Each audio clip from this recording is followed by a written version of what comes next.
everyone. I hope everyone's doing fine. So today's topic is specifically for above knee amputees. So I'm going for a new socket trial, and this time it's going to be a whole new design. So you know what that means if there are other above knee amputees out there. So I'm very nervous.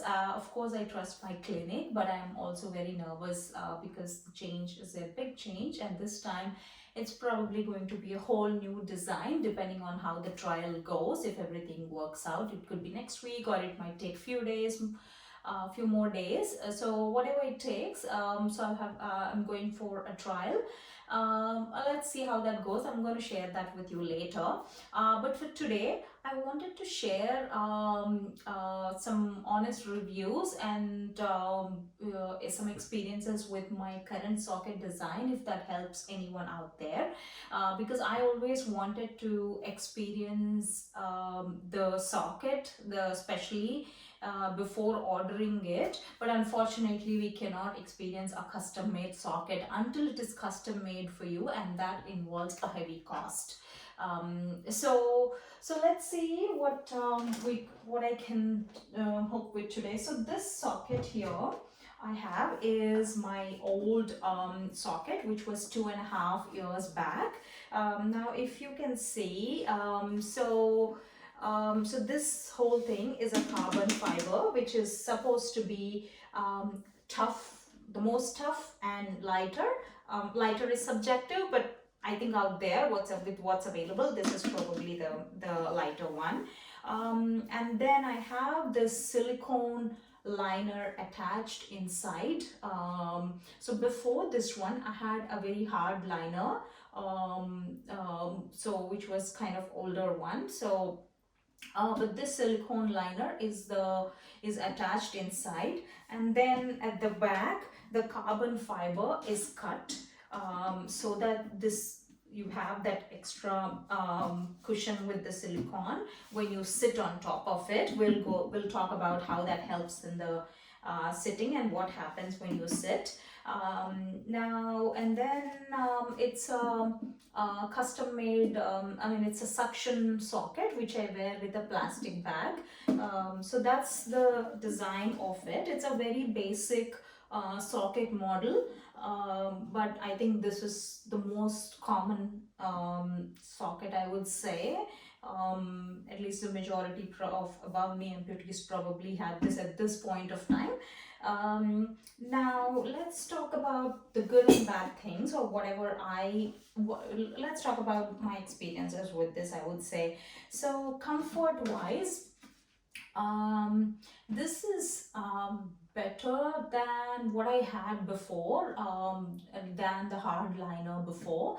On a scale of 1 to 10, I would say comfort wise this is like 5 or 6. So which means it's not the best, because the silicone has to be thinner here. It's made that way, because it cannot be thicker or softer than this. It has to be durable also. So for that, so that's why. But then the it still pokes. It still. I still had a lot of bad days with this. I still had a lot of blisters, pokes. It pokes the skin when you sit or walk or stand. So that discomfort is there, and but then probably better than the hard liner. So that's one thing I noticed with this.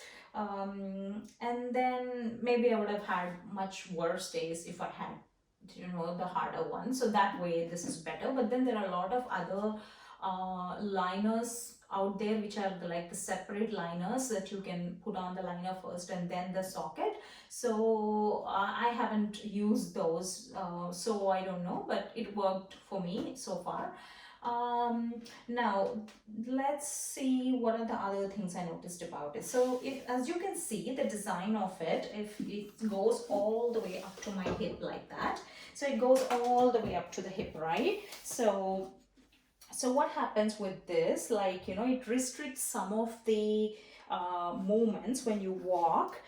It almost feels like you're actually lifting that leg to walk, where because it doesn't really have that natural gait, it restricts your movement at the back here, so you cannot have that complete natural gait pattern.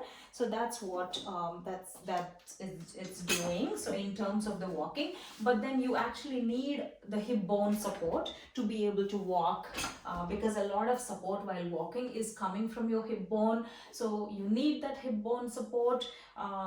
But you know, if and that's why the design is made like that, so your hip bone is supporting that. But then it also limits your walking pattern. So that's one thing. And then the second thing I noticed about this is, because when you bend, obviously you know, you can bend this side and this side, so it's going to restrict some movements, or when you bend forward or bend back, it's going to, because the, you know, if you want to bend forward, because the socket comes all the way up to here, if you want to bend forward, it's going to limit you here. So that's one thing I noticed with this. Now there's a big gap here. Oh, that's because I lost the volume, and that's normal with every socket. So that's another thing. Now the third thing I noticed is with the sitting, which is why there is this gap here. So when I sit, so obviously when I sit, I want to put all the weight here.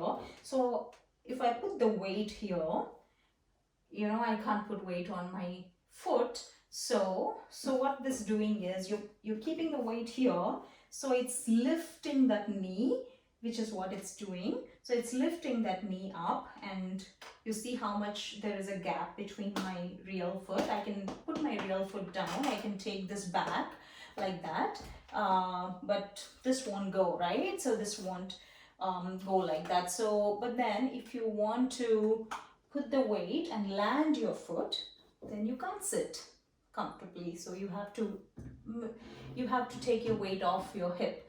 So that's the problem when you sit with this. And not only that, it also pokes, because you're actually sitting on top of the socket.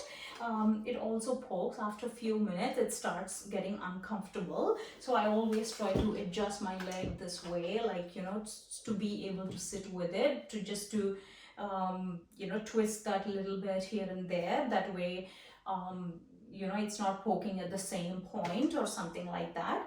But that's the biggest disadvantage with this. Now these are the things I noticed with this. So to correct these things, there is a new socket system out there, which is called the subistial socket, which is what they're recommending for me now. But I'm too nervous, and unfortunately I haven't been able to get anybody, talk to anybody, or you know, meet anyone who is using a subistial socket. So I would love to hear any feedback or reviews. If you have any personal experiences using a subistial socket, that would be very valuable. So I just don't know how the weight bearing can be. So basically the subistial socket is going to come below the hip bone, giving you an opportunity to have that natural gait pattern, but I don't know how the weight bearing is going to be. So that's what I wanted to share. I hope this video is helpful in some way to people out there. Now I'm also going to share the picture of my existing socket. The only difference between my current socket and this socket is I don't have this cut on this one, but everything else is pretty much the same design, and it's a different color. So this one's got my skin color, but this one's a black carbon fiber. So I think that's the only difference. But I'm going to share the picture anyway, and I'm also going to share a picture of the ischial and the subistial container. So if anybody has any information about the subistial, or I mean, I would say personal experiences, I've got some information out there online, but if anybody has any personal experiences with the subistial socket, please do share. And as always, if there are any questions related to amputation, I'm happy to help if I know enough about that. So please do comment or send me a direct message. And thank you.